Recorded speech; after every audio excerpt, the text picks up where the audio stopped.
আরে পাখি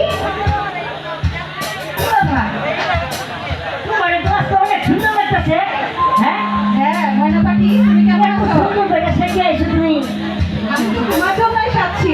তাই হ্যাঁ শোনো, আজকে দুটো সাজছ, তাইলে কিন্তু তোমার রাস্তা থাকতেছি না। কেন গো? তোমার নিয়ে আজকে ওই যে নতুন পার্কে আছে না, হ্যাঁ ওই নতুন পার্কে তোমার নিয়ে ঘুরতে যাবো। আজকে আর স্কুলে যাব না।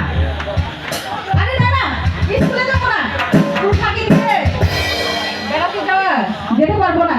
আর দূর, ও তুই স্কুল ফাঁকি দিয়ে ঘুরে ঘুরে ফেলালাম, আর তুমি যেতেছো আমার লোকে ঘুরতে যাবে না, এটা কি হয়? আরে স্কুল ফাঁকি দিয়ে ঘুরতে যাওয়া আমি যেতে পারবো না। বাবা যদি শুনে আমাকে আর স্কুলে আসতে দিবে না, স্কুলে আসা বন্ধ করে দিবে। আরে পাখি, শুনো পাখি, তুমি এরকম তো ছুটে নো। শুনো, আজকে নন্দন পার্কে যাবো, দুজনে মিলে বাদাম খাবো, চটুরি খাবো, ভুট্টা খাবো, আরো কত কিছু খাবো। চলো শোনা, চলো যাই। আচ্ছা চলো, ঠিক আছে যাই। ঠিক আছে, চলো যাই, চলো আসো আসো।